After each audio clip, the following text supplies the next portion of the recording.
Hi, and thank you for joining us for this episode. Don't laugh at me because I'm enjoying the song. I was grooving too.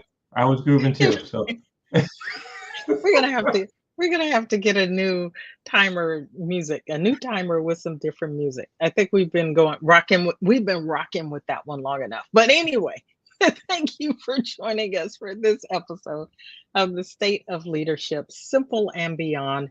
That is Robert Hilliard. I am Whitney Wiley, and we are here on Thursdays talking all things leadership, 12 noon Pacific, 3 p.m. Eastern. And have we got a great show for you today? We're continuing the discussion that we started last week, talking about retention and things that you can do that will improve retention. We were talking about great places to work and a report that they had about retention, unlocking the secrets of employee retention. And so we talked through the top 3 reasons that employees stay. Do you remember what they were, Robert? I believe it's purpose, pride, and fun. It was purpose, pride, and fun. Absolutely. Absolutely. And when we finish talking, I'm going to ask a question, not just of you, but of the audience in general. It's like, in the end, what is it? What is it like if you could, and don't answer now. Well, Robert, don't answer now. If you are in the audience watching and you have the answer, drop it in the comments. Would love to see what you think. But what is it that ultimately, if you could wrap it all up in one word, what is it that keeps employees in their companies and in their positions and engaged, right? Happy, engaged, and wanting to stay. What is that? You could just tie a bow around it. One word, what would it be? Robert, I'll pose that question to you later, and we'll see if we are on the same page about that.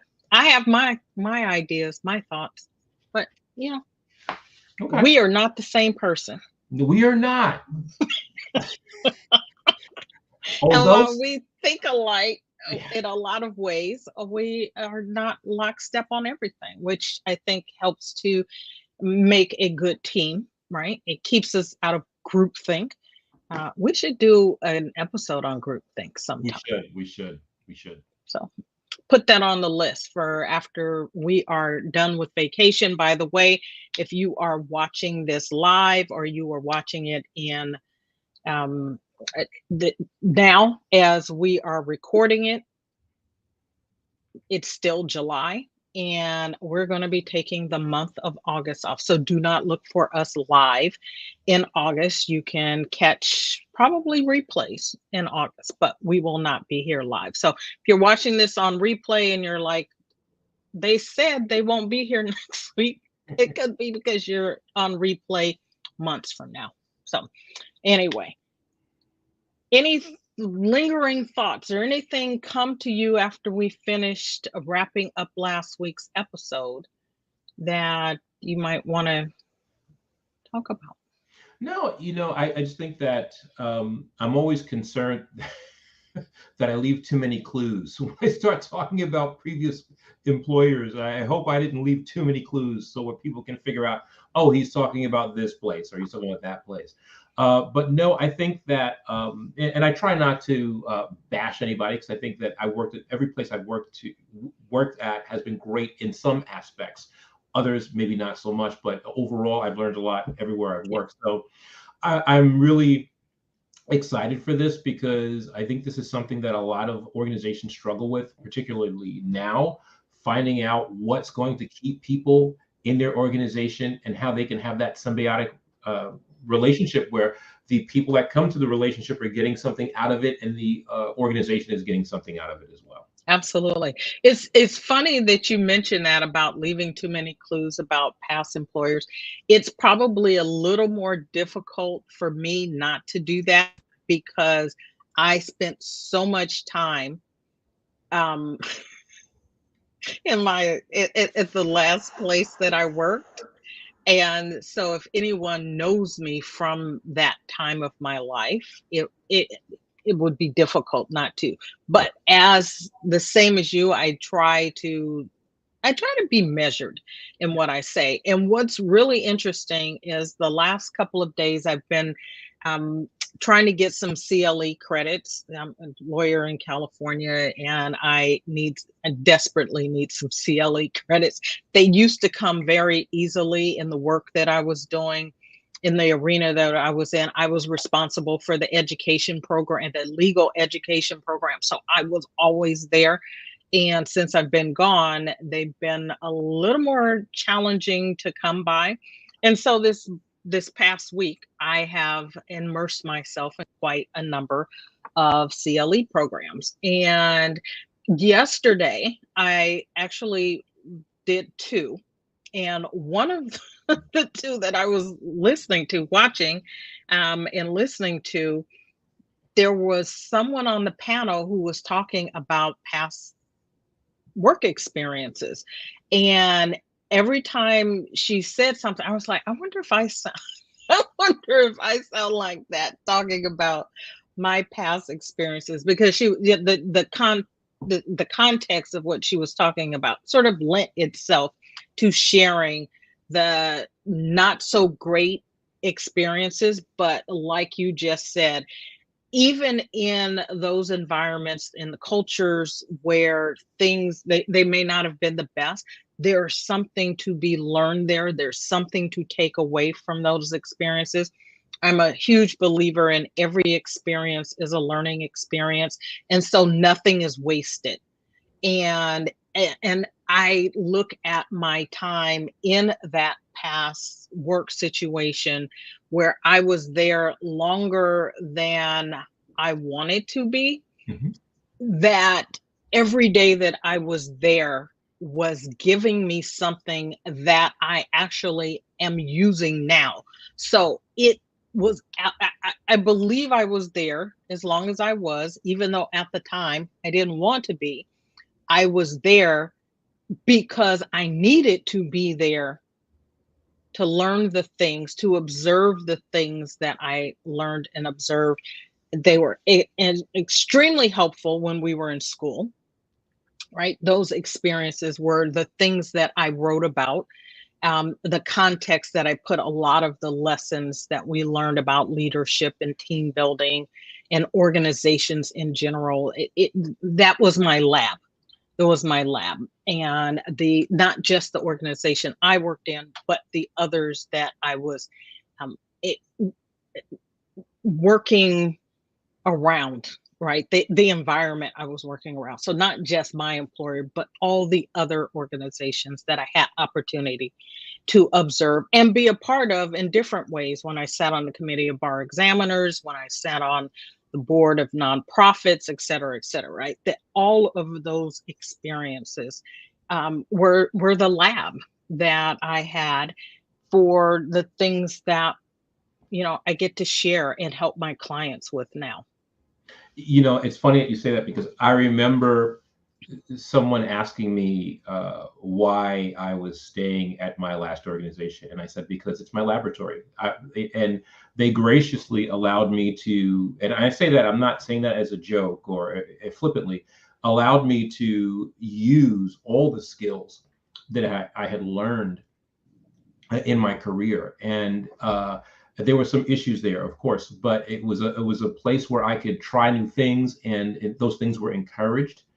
I didn't always get the best feedback, or it wasn't always the easiest trying to introduce those things, but they were always appreciated when once it got started and it went well. So I say that that's a big thing for me, and you as well, from what you're saying, because we like to experiment, we like to see Yes. what's working, we like to try things out. You know me, I if I learn something, I immediately want to test it out, because I'm not just going to take this person's word for it. Not that I don't believe them, but I want to see how it works in my environment, Yeah. because not all environments are the same, and what works really well for you may not work so great for me. And what what you think is going to be, in your experience, in their experience, something that's just going to work okay, may be fantastic in my experience. So I always want to try those things out. And it was a lot of, I know we're veering off topic a little bit, but it does connect, right? It's the reason why we stayed. Absolutely.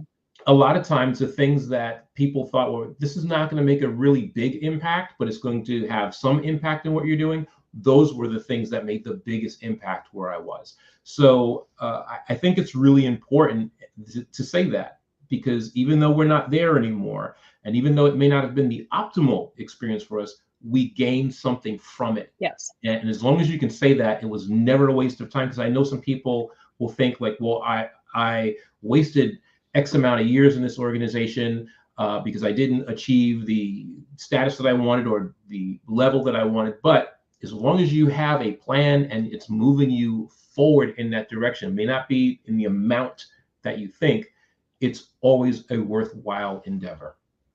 Absolutely. And so I would say that our conversation is not a field, far or near a field. It is actually the field that we are talking about, because it gets back to why we stayed. And so it may be that, well, I can only speak for myself. Some of why I stayed was because I couldn't find what I was looking for elsewhere.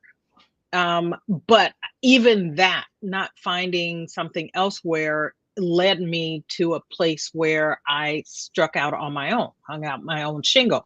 My husband was trying to talk me into that long before I decided, okay, yes, I will do that. And so, again, if you are staying, the key, what you just said was that you have to make a decision about the situation. If you feel like the situation that you're in is not the best, right? So this is speaking to both managers and employees. If you feel like the situation that you're in is not the best, start asking some questions about what can you learn? What can you take away from the experience, so that, right, you can use it moving forward, or even in the place that you're in. And I would say the things that turned the experience around, from me wanting to desperately get out of there to me saying, okay, I now have a plan to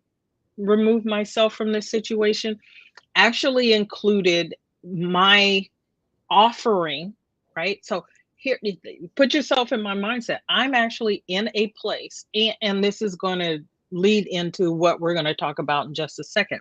But I was actually in a place where I wanted out. And then as I was thinking about it, I was like, well, there are so many things here that do work for me, right? So having autonomy, right? We talked about some of this last week, having autonomy, and getting a boss ultimately who allowed me to express my gifts and talents in ways outside of the four corners of my job description. And in that became my sort of my path towards using the OD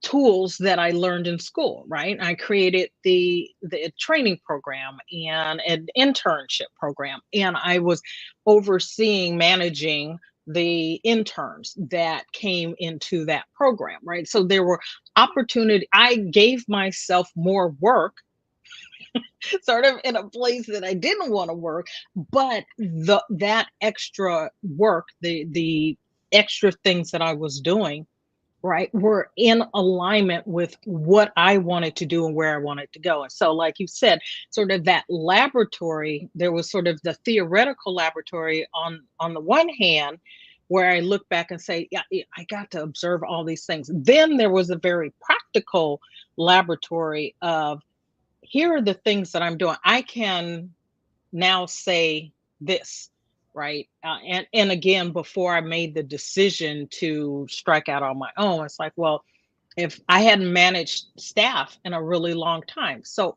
having a more recent experience of managing staff right? Gave me something that sort of to take away a recency bias as I was looking to find another job. Having those experiences be recent ones made a difference. And so what I see from that, and I want to get into the 9 high trust leadership behaviors, right? There are these leadership behaviors that are going to make a difference for creating the culture and the environment that engenders um, engagement and employees' desire to stay. Right. So it's like, okay, we talked about here are the things they want: purpose, they want to have pride, and they want fun, right? These are sort of the core, 3 core things that keep employees. But how do you get those? Right? How do you create an environment where that's what people are feeling? And the 9 behaviors are the pathway to that. And so I can say that the last boss that I had, a lot of what we're going to talk about now, right? These are directly in alignment with who she was, what she did, and how she managed not just me, but the others. I didn't need hand holding. Right. At that point, I'd been at the point at which she became my boss, I'd been there 12 years. Right. So I didn't need some of the things that other employees needed. And I became a part of the solution with the other employees in our department. Right. So while I didn't have a title of like assistant director to the department, I took that role on to be there to help with the development of the rest of the staff. And she gave me permission and the a wide berth to do so. It's really important. I think it's I think that it's key what you're saying here, that in order to get people to want to stay at an organization, there are things that the leaders should be doing in order to create that environment. And a lot of times we don't look at the linkage between the organization and the people. The organization is just the people.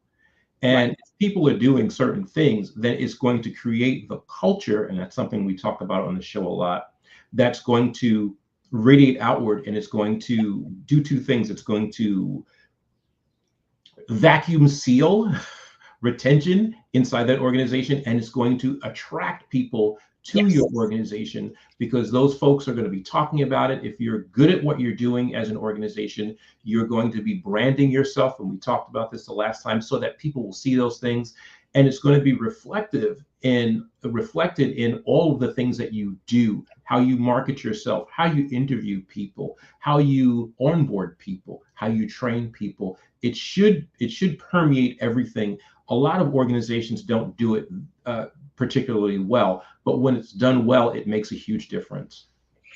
And the key to doing it well is doing it intentionally. Yeah, yeah. Right? Which is one of our core principles, intentionality. And so when you can be intentional about what you're doing because you know what it is you want to do, right? Going to a broader concept of having a vision, having a plan. What is it that you're moving towards? And if one of the things that you're moving toward is having a culture of retention and engagement, then here are some behaviors that you and others can adopt. And it starts with listening, right? It starts with listening. I would say I don't know that this list is written from most important to least important, right? There are 9 behaviors listed. I didn't get the feeling it was like, oh, these are in order, but I would say it starts with listening. And the others could be in any order. But if you are not listening, if you're not hearing what your people are saying, right? If you're not seeing what they're doing, how they're behaving, if you're not asking questions, if you're not being curious and getting to the heart of what matters to your team members, then you are missing a huge opportunity to make the link, right, from what it is you want to how you're going to get there. You're missing a piece there. And so asking questions, uh, uh, and not just listening when there's a problem, but listening when things are going well, listening for feedback, listening for opportunities to continuously improve, listening for what's important to them, what their goals are, so that you can make some linkages between their goals and company goals and your goals, right, as a manager. Listening is huge. And I want to just highlight something that you said, because you mentioned asking questions. It's not just about listening, but also using your curiosity when you hear something to ask the question that's going to spur whatever it is you're looking for. It could be creativity in your employee. It could be solutions to a problem. It could be just more information about certain things. Yeah. Because you don't want to go off half-cocked or make conclusions about things that are incorrect. So it's two parts. So it's that really, we like to call it on our show, effective communication. It's listening, asking those questions, and then responding in a way that's going to put you on the right track. Absolutely. Right. So you've got to listen, and communication is a two-way street. And generally, I think most of us think that communication is the things that we say. And what we say is important. And this is another one of the 9 behaviors, right? Speaking, but how are you speaking?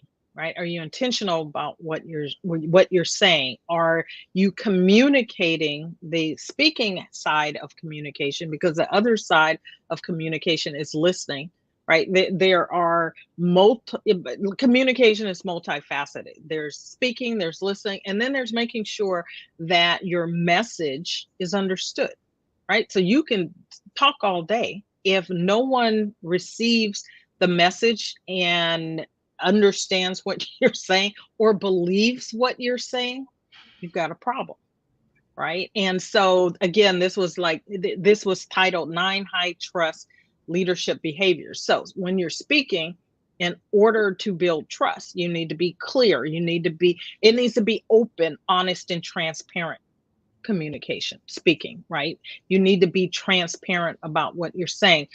And there may be times when confidentiality needs to be held on to. You just need to explain that. Being open, honest, and transparent doesn't mean saying things that you and sharing things that you should not be sharing.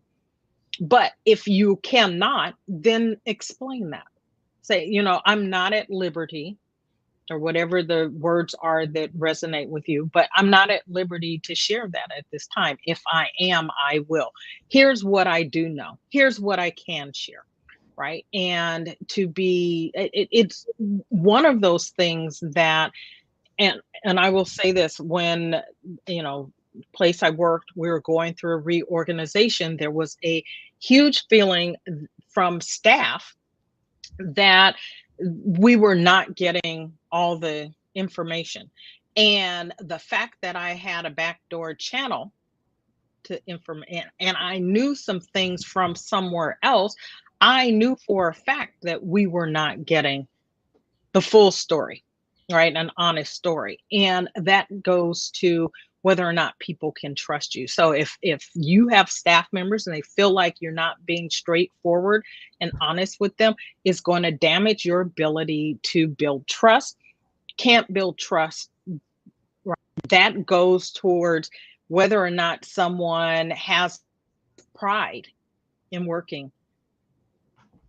Right. Yeah, I can't have pride in something that I don't trust. Right. So, right. So purpose, pride, and fun. You can stop and ask questions. How do each of these 9 behaviors impact? How do these impact those? right? Are you doing them in a way that enhances your employees' ability to understand and work with their purpose, meaningful work, to have pride in their work, in the organization, working for you? And are they having fun? And so what are you doing or not doing that's impacting this? So listening, speaking, the two we've discussed. Excellent. And it's really like we talked about earlier, that really effective communication, being clear in your words, intentional, like you said. Those things make a really big impact. Often, and I have this on my wall here. It's this thing, and you've heard me say this from Rumi. It says, before you speak, let your words pass through 3 gates. The first one, the first gate is ask yourself, is it true? The second one is it necessary? And the third one, is it kind? And it always, it amazes me when I find, or when I interact with people, or I see things on TV where people are saying things and I'm going, does this person have any filter whatsoever? You really have to be sure. And which is why I sometimes am a little slow to answer questions, because I'll hear something and I may have a menu of things running through my head, and I'm kind of trying to gauge, okay, if I say this, what impact is that going to have on the listener? Yeah. But it's okay. I mean, we do value people that come up with quick answers, and sometimes there's a need for that. Like when you're on a game show. Other times you want to be more measured in what you're saying and really let those things pass through those gates. Oh, I like that example. I would say, as a lawyer, right? So this is me as a lawyer. If you are not on a game show, pause. Right? And if you have a habit of pausing before you respond, then someone won't say, because you always respond quickly, that the time that you pause before you respond is out of character, and therefore you're looking for the right answer. So always pause. How about that? Right? Just take a breath, think through what it is you want to say. The filters are great. Is it true? Is it, necessary? Is it kind? Right? Great filters. And right now we're in a climate where we could certainly use a lot more people taking the time, taking a pause, and running whatever it is they're about to say through a filter. Yeah. So, well, yeah. And we're not political on the show, but we are at a time when people into politics. No. I'm just saying, because I'm gonna add to what you're saying. We're really at a time when people, it's almost valued that you say a rash, brash, or irrational thing, and then you double down on it when people. That's, just because people are normalizing that doesn't mean that it's a good thing to do. So absolutely. So take the lawyer's advice. Yeah, absolutely. Slow down, take a pause, take a deep breath, think it through, run it through the filters, and then respond. And if you get in the habit of doing that, right, then again, when you're in the habit of sort of just rattling off answers or responses to someone without thinking it through, that one time, those 2 times, I'm talking to you as a manager, you're answering your employees' questions, and then now they've got there's something brewing in your organization, and you take a moment before you answer. They're not like, what is Robert hiding? Right? What are you hiding? Why won't you tell us? Why won't you tell us the truth? So, pay attention to your tells. That's the other thing, right? Pay attention to your tells, and we all have them. So, and that's a self-awareness thing. Have some self-awareness around your tells and make some adjustments. Because the last of the 3 you mentioned was being kind. I'm going to sort of riff off of that. And the next behavior is about gratitude, right? Thanking people, creating a culture. You want to create a culture of appreciation, right? Not directly kind, but it sparks that when you are thankful and appreciative of what other people bring to the table, what they do for you, what they do for the organization. Um, right? It sends a message. And all of this ultimately, that your behaviors ultimately send a message. And you want to ask this question of yourself: what message am I sending with my behaviors? Right? What am I communicating? Right? We've talked about this. 7% of communication is about the words you speak. The other 93% is all the rest, your body language, your tone, the tenor, right? All the context, all the rest of that outside of the specific words. And so if it's that important, you have to think about, what am I doing? What am I saying that is communicating a message? And is that the message that I want to send?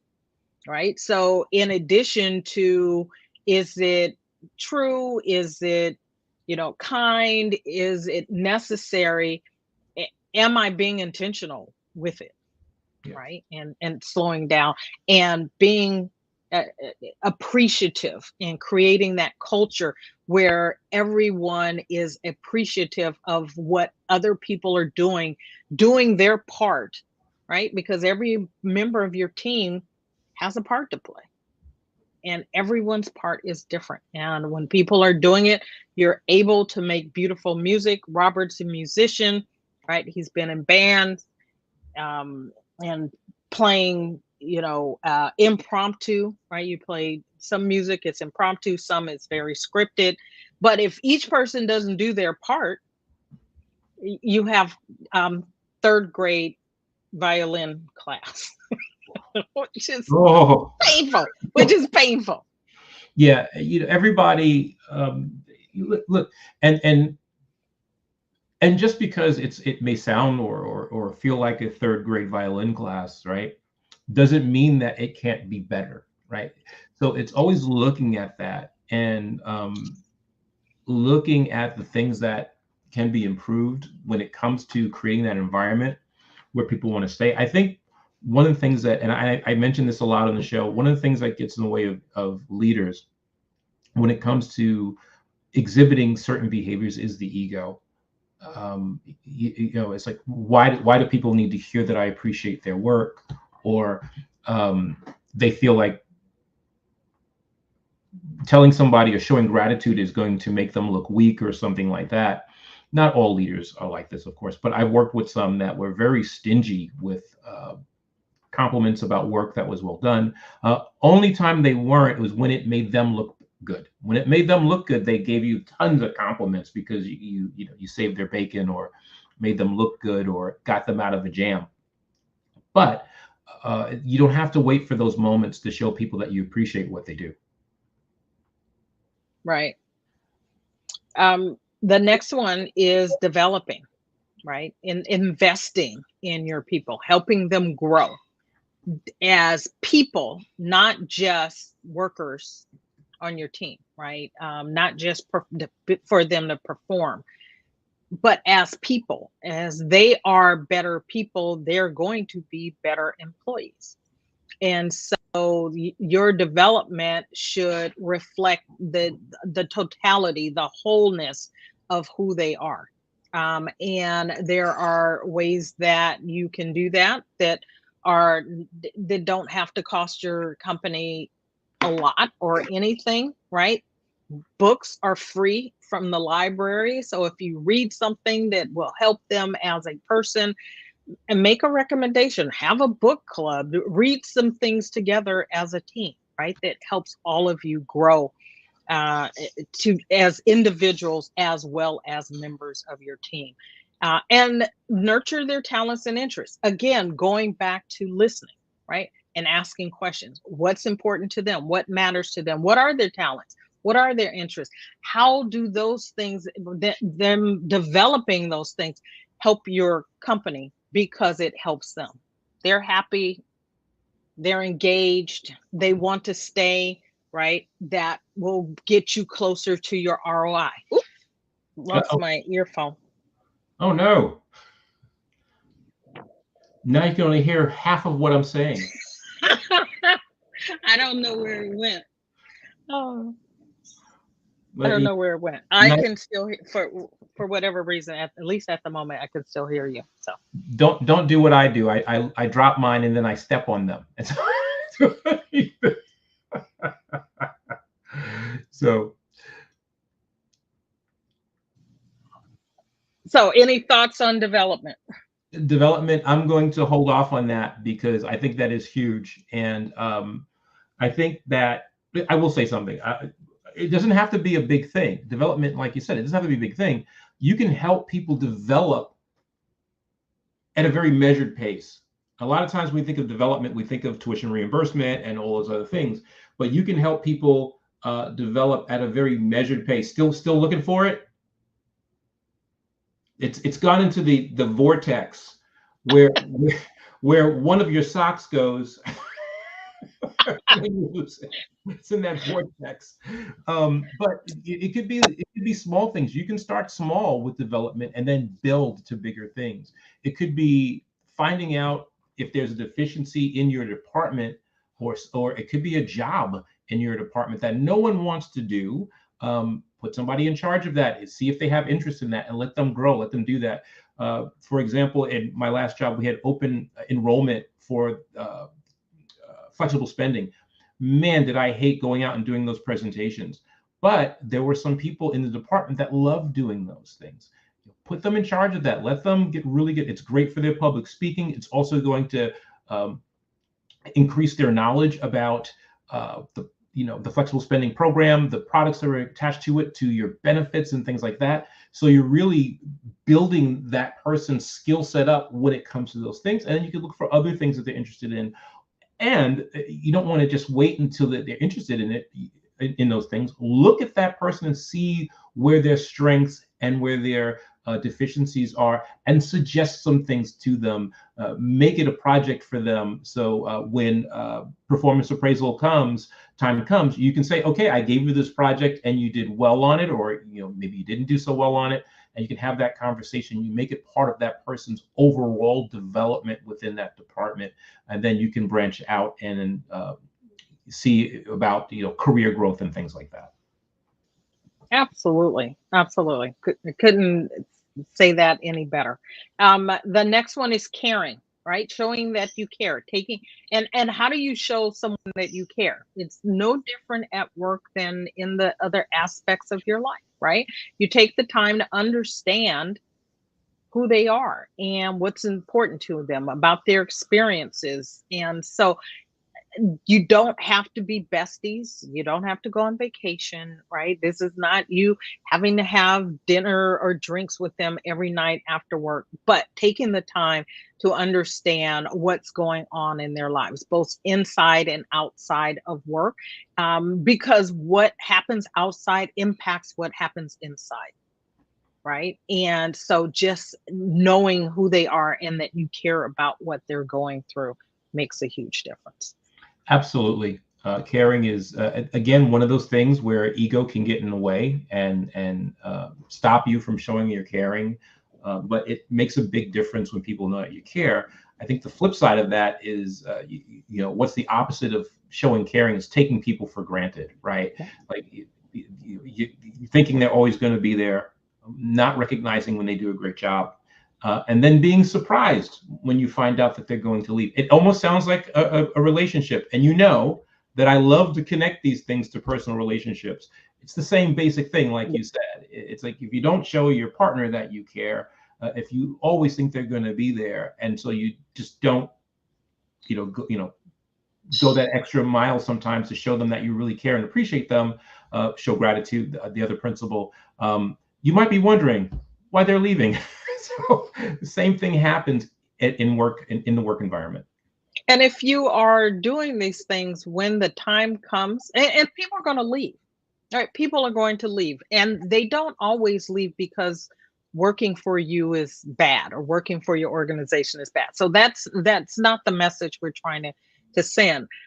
But if you are doing these things, right? If these are your go-to behaviors, when someone makes a decision to leave, you're probably going to know that they were looking for something that they can't get in your organization. And maybe it's a position, right? It could be a position. I just share, real quick, a story. I think I've shared this story before, but I was working, for an organization, and I was waiting for, they were actually in the process of creating a position for me, but I was on a tight time frame.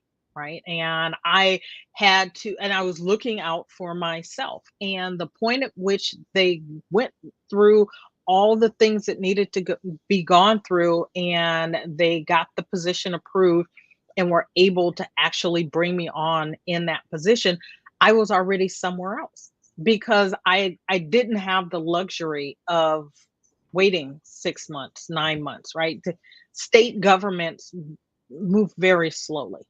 And the position that I had there was a temporary position, and I was already like 4 or 5 months past the date I was supposed to be done with that position. And I could not afford to lose that job and then wait months, right? The fact that they didn't know I was still there 5 months after I was supposed to be done, right? I had no idea how long it was going to take for them.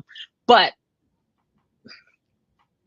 so you have to knowing what people are going through becomes an important part of your relationship with them ultimately. I don't know if this is on the list, but I'm going to add it. Pay attention. Pay attention. Yes. There's so many things, so many problems can be solved if you're just paying attention. If yes. You're paying attention, if you're listening, you're watching and you're seeing what's going on, then you can introduce some of the other skills or practices that are on this list. You're listening, asking questions, but pay attention. And sometimes people just don't pay attention. And sometimes it could be as simple as, hey, I saw something that was unusual. Let me ask a question about this. Yeah. And I think that goes to your point about, ultimately these are relationships, personal, work, what have you, right? The same principles apply. And so not paying attention, right? Not listening, not paying attention to what someone has been communicating that they want or need.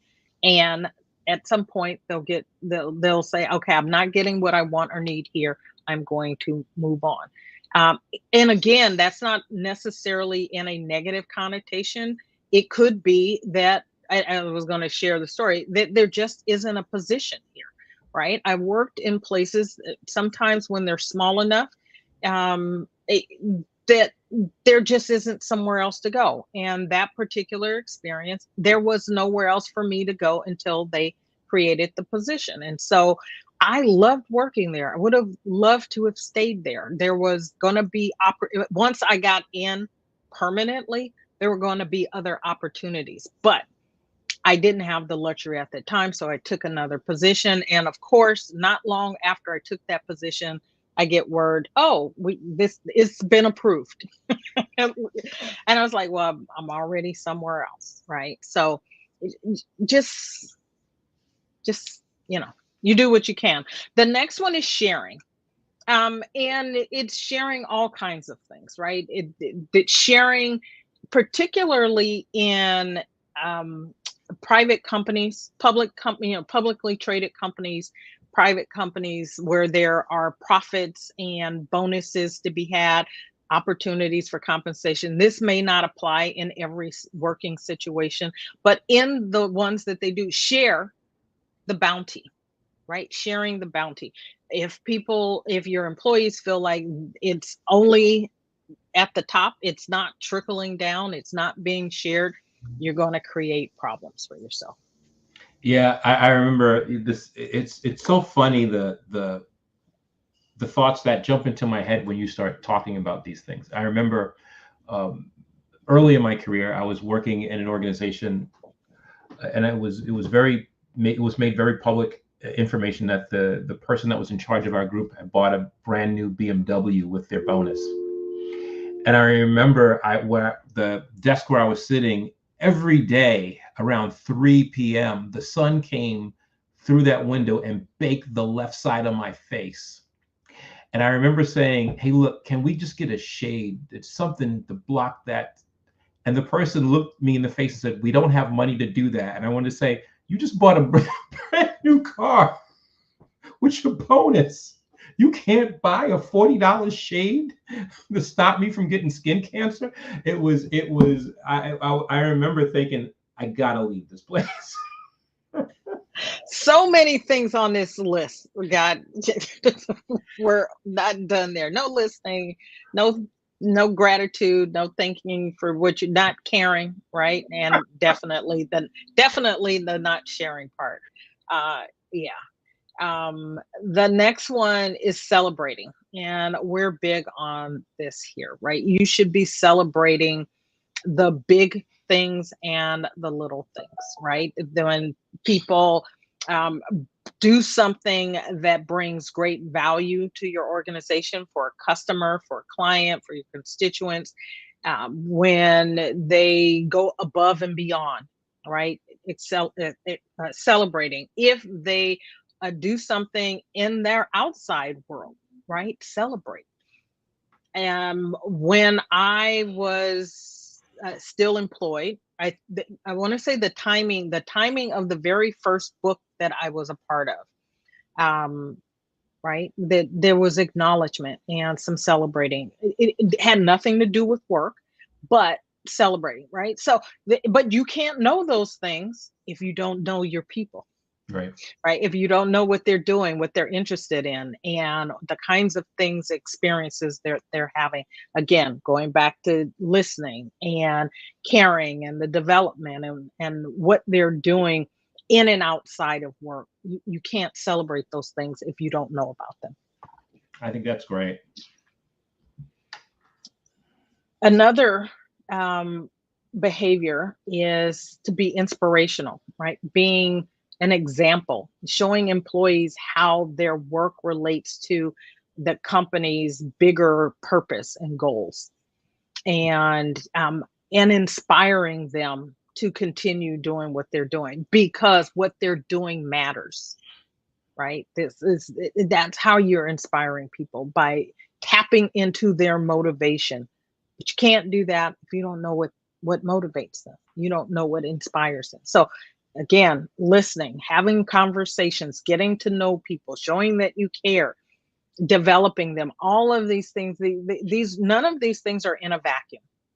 They're not in a vacuum. They go hand in hand.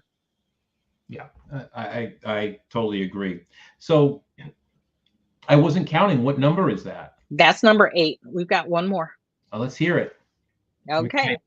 The last one is hiring. And I'm huge on this one, right? It was like huge on all of them. But I said it starts with listening, but it sort of starts with hiring, right? Because you've got to bring the right people into the team. And once you bring people onto the team, you need to show them these things from the very beginning, day one, or before day one, right? As you meet them in the interviews, you are communicating who you are as a manager, what your company is about, what your culture is about, from the very first time you interact with them. But definitely when you are onboarding them, the point of onboarding, and I say this, do an onboarding training once a month, every other month or so, is that the point of onboarding isn't to get the paperwork done so people can get on payroll, right? Which is what a lot, that sort of, this is what we do. Yes, that is a part of it. And yes, it's a necessary part. But the point is to set your new hires up for success, right? Having them understand more directly now who you are as a manager, what team they're a part of, what the culture is of your organization, and that we are here with you day one on, making sure that you succeed, not that you just survive in your job, right? Or that you're here until you decide you're not here. That you are a part, you are now a part and a fabric, part of the fabric of this organization, of this particular team. And I'm here to help you succeed. And so if you hire well, right, you set yourself up for a better chance for retention. If you don't hire well, you set yourself up for potentially disaster, right? You don't, you want to make sure that you're finding people who are the fit for the job that you have, emotionally, talent wise, potential wise, et cetera, et cetera.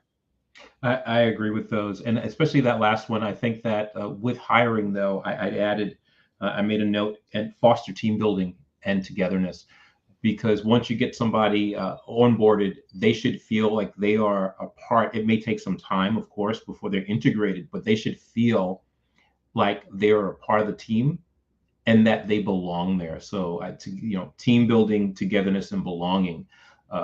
You want to shorten the time that it takes for them to feel those things so that they can start producing right away. I worked, one of the organizations that I worked in, there was a hazing period for new people. You would get there and no one would talk to you. They wouldn't tell you. And it was, it was a tough environment, but, and because I present the way I present, very, studied and nerdy, they like, we're gonna just really put it, but they don't know I'm from the hood, so that doesn't work. So it's like I have a lot thicker skin than I appear to have, but it was part of their, it was part of their culture. Actually, they just, what they did to everybody. And I remember I was giving a workshop and I brought it up, and they were like, well, they were stunned that I was bringing this up. I said, this is not how you foster togetherness. If you want people to be part of the team, this is probably not the best way to do it. You want to make sure that people feel included, that when they say hello to you, you just don't turn and walk away because, they didn't address people by my title or whatever it is. A lot of times when people come into an organization, they don't know the ins and outs of your culture. Sit down with them and teach them, let them understand that, because it may not be evident right away. Right. Some people have an eye for that stuff. Some people don't. Don't wait until they fall into the, into the trap before you decide to help them out, and, foster those things, that team building, that togetherness and belonging, because it's going to help you as a leader and as an organization. I love that. I love that. I want to say this last thing sort of about this, the hiring and the onboarding period and setting your employees up for success. And then I'm going to ask you the question that I had at the beginning before we wrap up. But